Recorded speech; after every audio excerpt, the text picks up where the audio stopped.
Welcome back to the channel. In today's video, I'm going to be giving you my final mock draft for the 2025 NFL draft that is happening later tonight. I'm recording this on Wednesday afternoon, getting this mock out, recorded here. I'll be uploading it Thursday morning before the draft later tonight. So really excited. Should be a really good draft, really interesting draft. Very limited rumors though. It's been very hard to predict where players are going. A decent chunk of stuff has been coming out over the past few days, which has made this a little bit easier.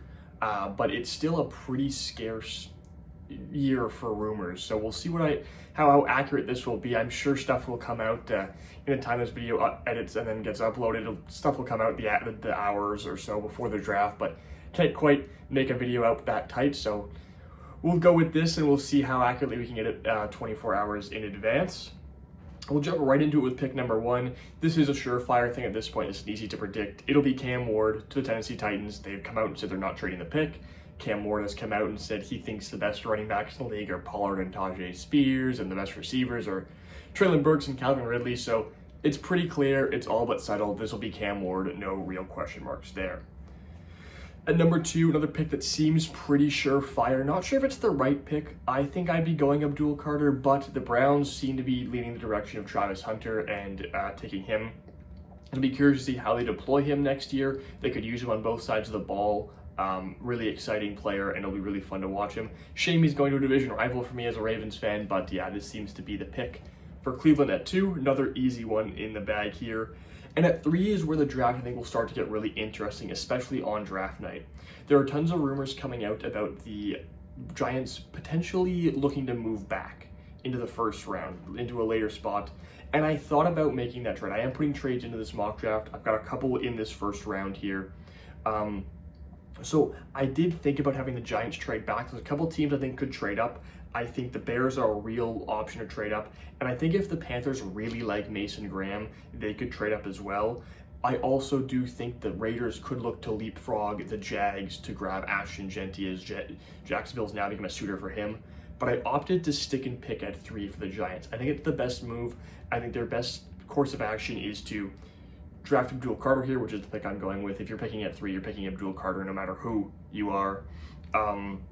So yeah, picking Abdul Carter here at 3 and looking to move Kayvon Thibodeaux. He's already on the trade block, and I think you could potentially package him in for a trade up later in the draft, or you make your trade up and you send Kayvon Thibodeaux in a separate deal to recoup some of the draft capital you would have spent in that trade up. I think that's the likely scenario in terms of what will happen here. I do think the Giants will stick and pick and take Abdul Carter, but a trade down is very much on the table, and I think the Bears will be the team to jump up to 3 to try and grab Abdul Carter. At number 4, we do actually have the first trade of this mock. The Patriots, I think, like Will Campbell a lot. I think it's the guy they want. I just think they can get him later in the top 10 and recoup some draft capital. I think it's a really smart move for them. So I do have them trading back here, and I have them trading back with the Bears. I think the Bears do want to get up, not just for Abdul Carter, but I think they just want to get up into the top end of this draft and leapfrog some of these teams. So I have this trade here. Chicago going up to the 104, sending the 110, their second round pick, the 41st overall pick, along with a 2026 second. Rough estimate, tough to gauge what a trade will really cost in this spot in the draft. But this is just what I'm going with, something I think could be the return. And at the 4th overall pick, the Bears are taking Ashton Jeanty. I think they were a lot more comfortable sitting at 10 when they thought Jeanty could make it there. I think at this point, there's almost no world where Jeanty falls past the Raiders or the Jags at 5 and 6. So this world, they leap up, they grab their guy, and the Patriots get 2 extra second-round picks and have a chance to still grab their guy or grab someone else of decent caliber, similar caliber at the 10th overall pick. So yeah, Ashton Jeanty 4 to the Chicago Bears. You know, Ben Johnson loves his running backs. I think this would be a good fit. At number 5, since Jeanty is off the board, he has become the favorite to go to Jacksonville at 5, but since I don't think he's going to make it there, I think someone will jump the Jags. They're going to go back to the pick that had been the favorite in Mason Graham. There are other options, though, for the Jags here if Jeanty's not there. They've made it clear they do want to target an offensive weapon. I just don't see them taking Ted McMillan here, and I think they're out on Tyler Warren has been the other report, is that they're not quite really feeling Tyler Warren, weirdly enough. I think it would be a great fit. But the Ted McMillan, I just don't see it here. I think just take BPA, which is Mason Graham at 5, and it is a need for them as well. They need some help on that interior, so sticking with that. At number 6, the Raiders, another team who I think they could jump to 4. I think if they really, really want JEANTY, they could try and jump up to 4 and just leapfrog over the Jags to try and secure him. But sticking here at 6, I've got him taking Armand Membou, tackle out of Missouri. I think for the Raiders, Membou's a better fit for them than Will Campbell is. I talked about this a little bit. We uploaded a mock draft just yesterday on the Backfield Buzz channel where we did a 3-person mock, and I mentioned this situation for the Raiders. I think Membou's a better fit because they have Colton Miller on the left side, and Membou played primarily right tackle.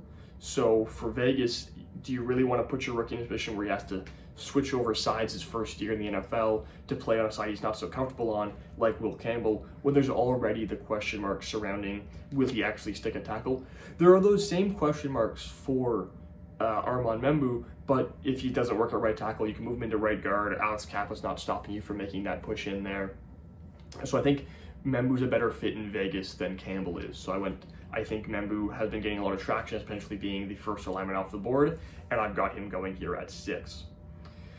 And then at 7, with Membou off the board, who I think the Jets would want very much, because I think he's got a better chance of being a tackle than Will Campbell does. I think Will Campbell at this point is just being very widely projected as a guard. I think the Jets don't need help in the interior. I've got the Jets taking Tyler Warren. They definitely need a tight end. I think there's no way they come out of the first 2 rounds of this draft without one. Jeremy Ruckert is not a starting caliber tight end in the league, so I think Tyler Warren here, really good fit, really good pickup, and get Justin Fields some more weapons. At 8, I think this is a pick I'm very confident in. I've seen rumors supporting this lately in terms of the Panthers being all in on this guy. It's Jalen Walker. I think this has kind of been mocked here a lot over the draft process, and I think it's become more and more of a surefire thing. They need a defensive player. This is the best defensive player available, I think, and it's a lot of versatility that they could use on their front 7. They need help all over it, and Jalen Walker gives you the versatility to do basically whatever you need in that moment, whether you need him to rush off the edge, blitz from the linebacker position, or just drop back in coverage. He can do all that, and I think it'd be a really good fit in Carolina. At number 9, this is a tough pick. I really did struggle with this pick. I had been thinking Shedeur Sanders, but everywhere I look, people seem to be saying that the Saints are just not in on him. They're not looking to take Shedeur Sanders, which is a little surprising to me. So looking elsewhere, there's a couple spots they could go. I think Jahdae Barron's a good fit over it. They have a need in the nickel. And I think Micah Williams could be a good fit to help off the edge. And they could also be a team that wants Ted McMillan there at 9, be a good complementary piece to Chris Olave in that receiver room. I ended up going with Jahdae Barron. I think the need at nickelback is massive. I think they don't have a really good defense in general. This pick is definitely one of the toughest ones to predict. I really don't know what direction the Saints are going with, beyond the fact that it seems clear they aren't going the Shedeur Sanders direction, but they could take another quarterback. Tons of quarterbacks have been getting plenty of momentum. They also could trade back if there's a guy they want and they know they'll be able to get him later. Those are 2 very, very possible options for the Saints, but ended up going with Jahdae Barron. I think he's a real solid piece there and would be a good fit in New Orleans. Now at 10, we get to the Patriots pick here, which was the Bears, who they traded for, and they ended up in a perfect spot. This is the dream scenario for the Patriots. You trade back beyond all these other teams, and you still grab Will Campbell. I think this is why they'll do it, is I think they're very confident that, or they should be very confident, in my opinion, that both Membou and Campbell can make it to 10. At least one of them can, or should I say, one of them should be able to make it. In this case, Will Campbell makes it. That's probably the guy you were taking at 4 anyways, so you added 2 second-round picks and got the guy you were going to take at 4 regardless. That's a beautiful piece of work for the Patriots front office. I think this would be a dream scenario for them, but got them taking Campbell there at 10. At 11, the 49ers were probably hoping Will Campbell would have made it to them and they could slot him in at right guard or at left guard, but not the case. And I think at this point, I don't know if they could maybe take Kelvin Banks and put him at left guard, but I chose to address the other side of the trenches, and I think Micah Williams is a player they could be all in on here. Get some support alongside Nick Bosa on the other edge. I think it's a really good fit in San Francisco, and I think this could be the direction they're heading. At number 12, the Dallas Cowboys, Ted McMillan is my pick here. I think that the rumors have come out all over that the Cowboys aren't in on running back despite what people believe they should be doing, and they are really all in on grabbing a pass catcher. And to me, the best fit here is Ted McMillan. I think this will be either Ted McMillan or Matthew Golden. Those seem to be the two commonly mocked receivers at this spot. And to me, Matthew Golden plays a very similar style to CeeDee Lamb. They both work the short intermediate game really well. Great hands, good speed, great route running, really solid all-around receivers, but they play too similar. It wouldn't give your offense much versatility or much more explosiveness. Ted McMillan, on the other hand, can be a good field stretcher for you to, open stuff up over the top and create more room for CeeDee Lamb to work the middle, because you can't leave Ted McMillan open down the field. One-on-one with a safety, one-on-one with a cornerback, you don't want to have that matchup. I think it creates mismatches and really would help this Cowboys offense come alive. I like Ted McMillan as a better fit than Matthew Golden. At 13, the Miami Dolphins, there's two positions they're really going to address, I think, in this draft class, and that's offensive line and cornerback. Secondary really in general, but mainly cornerback. I think they are probably losing Jalen Ramsey at some point this year. Teron Armstead retired. This secondary is not good, and neither is the O-line. I think I'm going to lean O-line as a bigger priority, and considering with the way the board has fallen, I probably would prefer Will Johnson personally, but I don't know if this is where he's going to go. I still think there are question marks around him, and those seem to be common around the league. I'm going to go Josh Simmons. Would have been viewed as one of the top tackles in this draft class if not for his injury this year. Still had a really good year before getting hurt, so I like his potential a lot there. And Miami needs to protect Tua at all costs. As much as cornerback and secondary is a big need for you, address that later in the draft, in the second round and so on. You need to make sure Tua stays alive this season. You gotta keep him off the turf, and this is going to be the best way to do that. At 14, the most chalky pick of the draft, it feels, is a tight end to the Indianapolis Colts. Tyler Warren's gone, so Colston Loveland is the pick. I don't think I don't see a real steep drop-off between the two of them. I like Tyler Warren better, but the consensus around the league in terms of rankings and all that sort of stuff is that they're pretty close. They're both top 10, top 15 players in the draft, and they're pretty close in terms of where people have them ranked. So I think if you're Indianapolis, you're not too upset that you didn't get Tyler Warren. You're still pretty satisfied with the Colston Loveland pick. Could also see this being Nick Emanwari, though. They could use him helping the back end of their secondary, and Emanwari fits the archetype that Chris Ballard typically looks to draft, which is athletic freaks. So that could be a pick too, but I opted to go with Colston Loveland. I think their priority should be this season at all costs to make sure Anthony Richardson has the best opportunity to succeed, so that you know what you have in him for the future down the line, and if you need to address the quarterback position next offseason. At 15, going with the Atlanta Falcons, taking a defensive player, I think that's where they should go. I think there's definitely an argument for them to take a receiver because there isn't a ton behind Drake London, but you've taken offense they've taken offense, I believe it's now 4 consecutive drafts. They took quarterback last year, they took running back the year before, receiver the year before that, and then tight end before that. So it's 4 straight years of offensive skill positions, and before that it was O-line, Chris Lindstrom, Caleb McGarry, guys like that. They haven't taken defense, and Adrian Terrell was their last defensive pick, and they haven't taken edge since 2017 when they took Takk McKinley. Need an edge rusher. They've been one of the worst pass rushing teams in the NFL for the past few years. Take an edge rusher. Shamar Stewart is the guy I'm going to be going with here. Should be a solid riser, should be a top half of the draft kind of guy with the way he performed at the combine. Super good in the run game. Didn't have the best production at Texas A&M, but did create a lot of pressure. Just wasn't able to finish those sacks, and we saw how much of an athletic fruit this guy is. I would be willing to take the shot on him here at 15. At 16, the Arizona Cardinals have tons of options available. They could go interior D-line, they could go edge, they could go offensive line. I'm going to go secondary with Will Johnson falling down the board. As much as there's a rightful reason for the fall, he is still a very talented player if he returns to 2023 form, where he was projected as potentially the first overall pick and definitely like a top 5 lock. But injuries and then not being able to test and a poor 2024 season has really led to his stock slipping and sliding down the board. Here, I still love him. I still am all in on Will Johnson. I think if he bounces back from these injuries, he's going to be an absolute stud lockdown corner. So for Arizona, you're getting a great player here. I think this is a perfect fit. They have tons of needs across the board, really. They're not a great team. They have needs almost all over the place, really. But I like the Will Johnson fit there. I think it's the best player in those positions you need help at, and you end up with a pretty good player. At 17, we got another trade, the second trade of the first round. I've got the Bengals trading out of pick 17 with the Houston Texans. This is another interesting one. So for the trade, I have the Texans getting 117, first round pick, number 17th overall. Cincinnati gets 25th overall, a third round pick, 79th overall, and then a 2026 Washington fourth round pick. Again, those picks are kind of it's a really rough estimate. It's really tough to gauge what the trades will return, but that's just a rough estimate of what it could take to get up to this pick. The rumors are that Houston is very aggressive in the trade market, trying to jump up into the draft to grab Kelvin Banks Jr., which is who I have them picking here.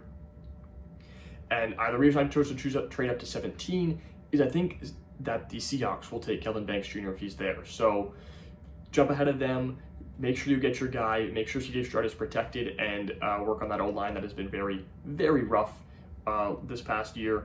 So get Kelvin Banks Jr. there and get your potentially a tackle of the future, but also very possible that he's a guard. But the Texans aren't picky. They could use help all over the line. So now the Seahawks at 18, they don't get Kelvin Banks Jr., but they take Gray Zabel here, another offensive guard.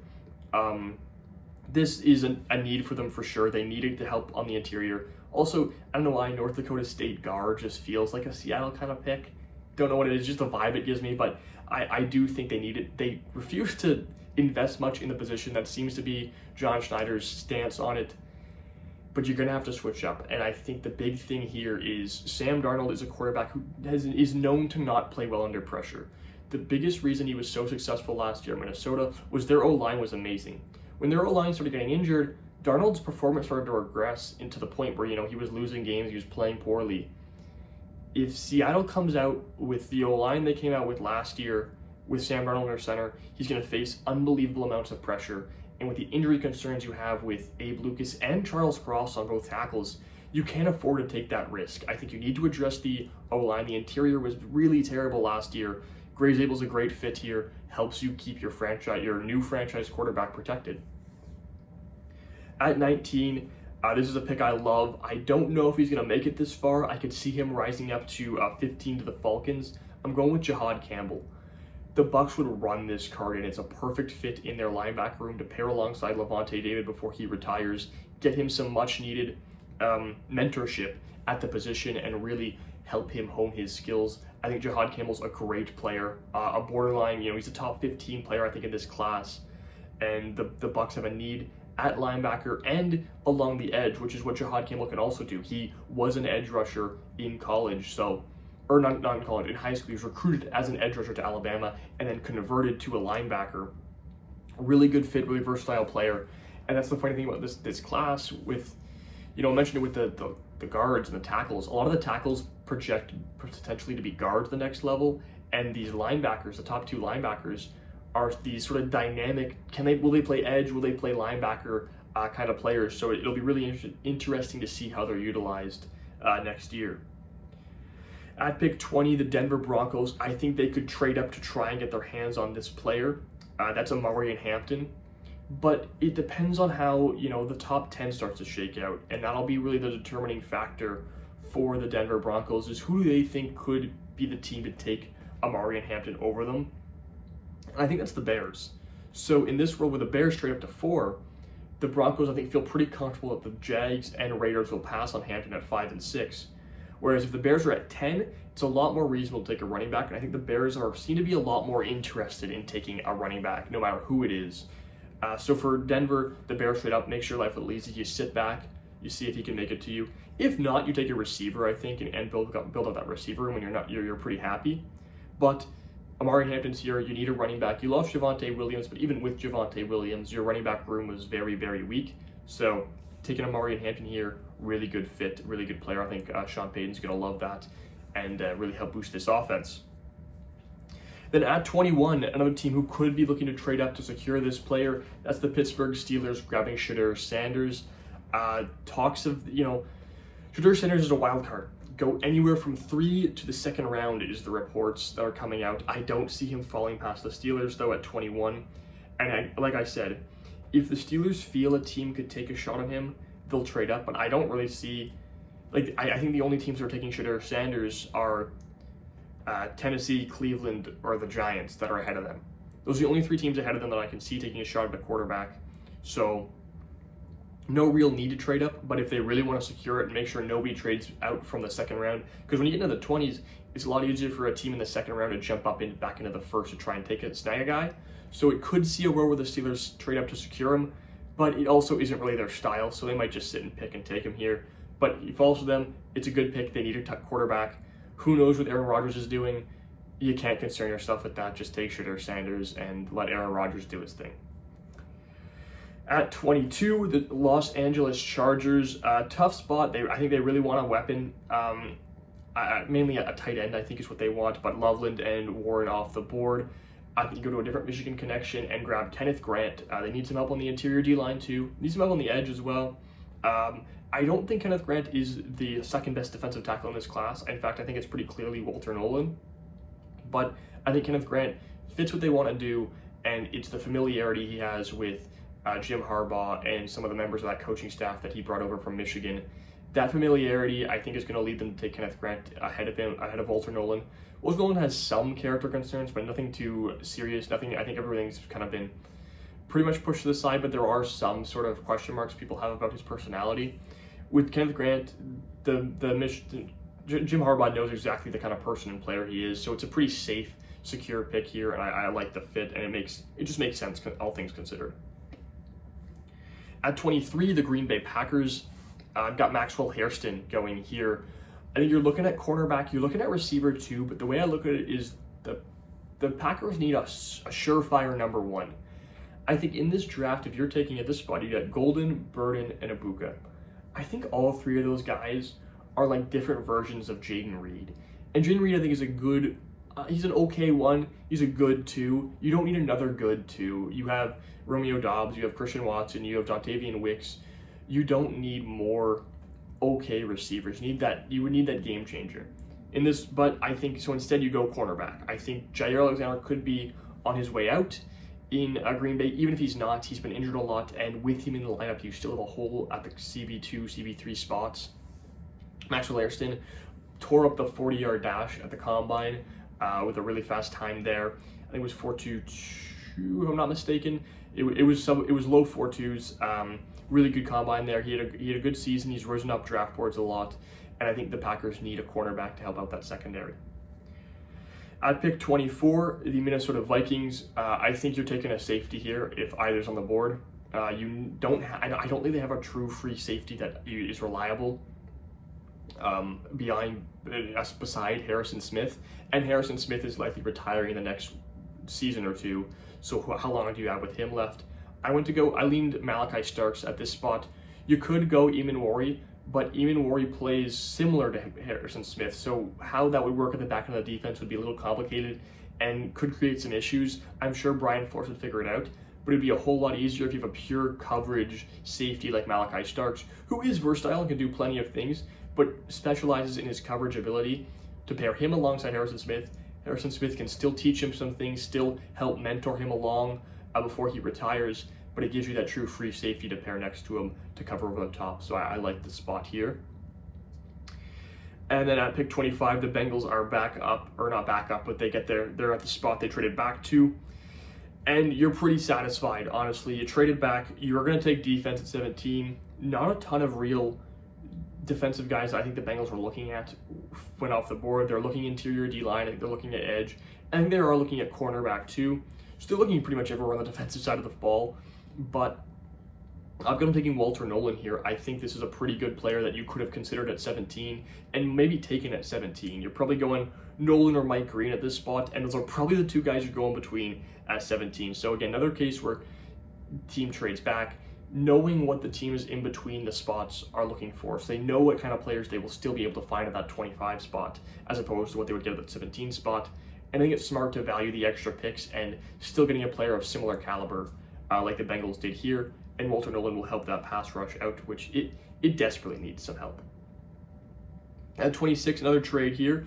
We've got the LA Rams trading out of the first round and the New York Giants jumping up back into the first round here to secure their quarterback. I've got them trading pick 26, pick 127, or sorry, the Rams are trading back pick 126, pick 127, and pick 190 for pick 34, pick 199, and pick 154. So they trade up a little bit in the back end. They move it. They take their fourth round pick, turn into a late third, and they move up from the sixth round to the fifth round as well. So moving up around in those two later spots, along with dropping back into 8 picks into the pick 34 spot.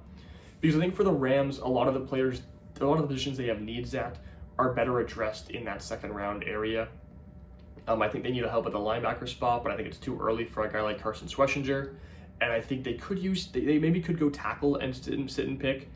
But I don't know about that. And they could go, I think they're looking to go tight end. There was rumors coming out they were hopeful to trade up to get a tight end, but I think it'll be too costly to trade up above the Colts at 14 to get either tight end, in my opinion. So I don't see that happening. But it is still a possibility. But if they want a tight end, you're not taking one at 26. If you want a guy like Mason Taylor, trading back a few spots is a better value there in the second round. So yeah, at 26, the Giants have the pick. They take Jackson Dart. It seems to be the quarterback they're in on. With this quarterback class being so close, every team seems to have a quarterback they're really in on. The Steelers seem to be all in on Shedeur Sanders. The Giants seem to be all in on Jackson Dart. The Browns seem to be all in on Jalen Milroe. They could trade up. They're at 33, so I doubt they trade back into the first round, but maybe they want to get the fifth-year option, and that would be something that teams have done in the past. Lamar Jackson comes to mind. Ravens trade up to 32 to get the fifth-year option, although the Ravens weren't at 33. So don't know if the Browns will do it, but another team that could trade up.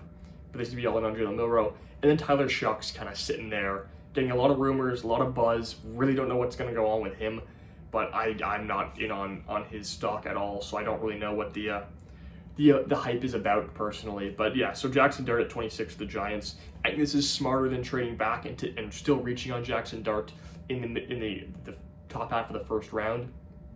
Grab him here at 26, and like I said, you move Kayvon Thibodeau out and get a little bit more draft capital that you can recoup after you trade back. But that's the thing, you didn't really lose any draft capital in this move. You just moved back into some of the other rounds. You move later into the draft. So I think it's just fine, but if you come away with a quarterback that you think can be your future and Abdul Carter, you're pretty happy. At 27, the Ravens are pretty satisfied with the way the board has fallen. Tons of options here for them that I am a big fan of. And they could go a lot of different directions here. They could go secondary, grab one of the cornerbacks, grab the safety, Nicky Manwari, the top safety available. They need help on the edge. Mike Green's still here. James Pierce Jr. is still here. Donovan Ezaraku is still here. Interior D-line is also a need. You got Derek Harmon on the board. You could go offensive guard with Donovan Jackson or Tyler Booker. So the Ravens are in a pretty good spot. If the Browns are looking to trade up, this might be the spot I go to.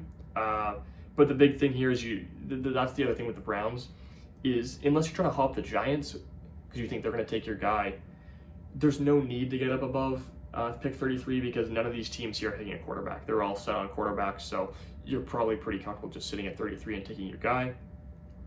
But I do see a world where the Ravens trade out of this spot at 27 with the way this board has fallen and being able to grab one of the guys they wanted a little later.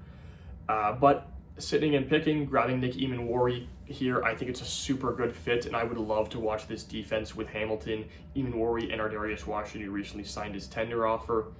Those three would make a super dynamic defense. I think grabbing Emanwari, it almost eliminates, not fully eliminates, but softens the need at cornerback because you can play three safeties, and you have Nate Wiggins and Marlon Humphrey, and you did sign Chidobe Awuzie as well, so you have some depth there.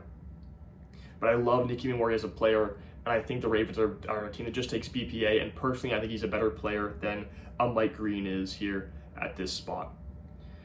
The Lions at 28, they are a team that desperately needs edge help, and they have three great options on the board. Mike Green, though, is the clear-cut pick here above James Pierce Jr. and Donovan Ezaraku, so an easy pickup here. The Lions get a pass rusher who had great production this past year and is super talented to go alongside Aiden Hutchinson. Love this fit at 28. At 29, the Commanders are an interesting spot. I think this is a spot that we could see a third running back in the first round sneak into. If when we did the mock draft on the Hive Podcast Network, we ended up in a spot where James Pierce Jr. was on the table here, and no real edge rusher was. I believe Pierce Jr., Ezaraku, and Green were all gone. So in that world, if those guys are all gone, I think Travion Henderson slips back into the first round and goes here at 29. But there's an obvious, more glaring need at edge rusher, and if James Pierce Jr. or Ezaraku is here, the Commanders should take that shot. I think they will take that shot. I'm just grabbing James Pierce Jr.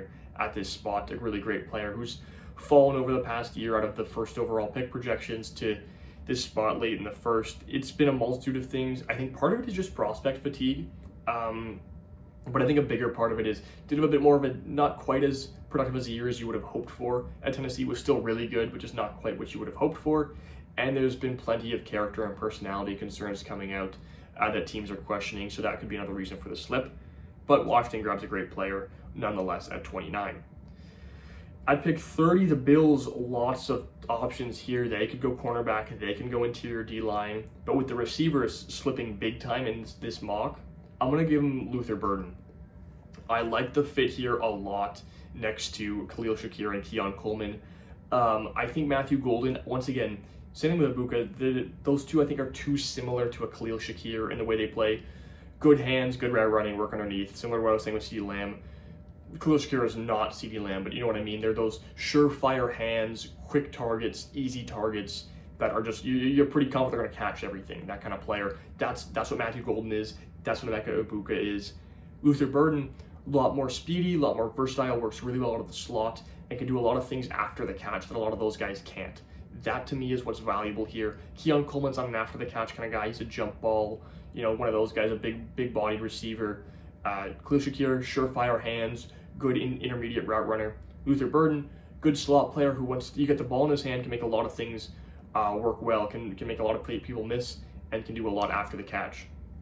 So I think it gives you a really, really versatile receiver room. I think it's a really good fit in Buffalo. At pick 31, the Chiefs landed Tyler Booker, a home run slam dunk pick here for the Chiefs. I think they're going O-line no matter what. Tyler Booker's been a very volatile player to project. He's gone as high as 14, 15. I've seen him at 12 for the Cowboys, but he's also seen him out of the first round. And I don't think that's crazy to say, but I don't see him getting past the Chiefs. They have a need at left guard. That's the biggest spot they need help at. They also, I think their tackles aren't surefire, so I think Josh Connolly's an option here. But I think there's a bigger need at left guard, and Tyler Booker fills that hole perfectly, and it's a great fit for the Chiefs. And then at 32, the Eagles, I could see this being a receiver in Matthew Golden or Emeka Ibuka to replace Jahan Dawson there at the receiver 3 spot. But Howie Roseman loves the trenches, and he's had a great trenches player fall into his lap here with Derek Hartman. I think Derek Hartman's a better fit. And I think you lost Milton Williams. This is your Milton Williams replacement. Allows you to continue to be a really rotational defensive line with Jalen Carter, with Jordan Davis, and along with your edge rushers. It allows you to create that versatility and keep everyone fresh. And a fresh D-line is a dangerous D-line. So it really is what the Eagles try and do. And I think this is a perfect player that makes a ton of sense to go to Philadelphia. So that'll actually do it for this mock. That's all 32 of the first round picks with some trades. I did end up doing a second round. I'm going to be posting, I'm not going to be going over my reasoning on the picks for the second round here. I'm just going to be posting the second round of the draft over on my Instagram and my Twitter page. Those will both be linked down below in the bio of this video. So if you want to check out what I did in the second round and how I had these teams using their second and third picks in that round, be sure to go check that out. I'll be posting that probably around the same time as this video gets uploaded. So yeah, be sure to go check that out and give those pages a follow. Post tons of content over there as well, especially on Twitter. Give more of my quick fire opinions on things around the NFL and NHL world and sports world in general. But yeah, that'll do it for this video. Thanks for watching. Be sure to like and subscribe. Leave your thoughts down below. Any players you think I left out of the first round. Plenty of guys slipped out because that's just the way this draft is. A lot of guys are on the same tier at the bottom of the draft, so a lot of guys have slipped out. Let me know who you think should have come in, who should have gone where, and be sure to like and subscribe, like I said, and I will see you in the next one.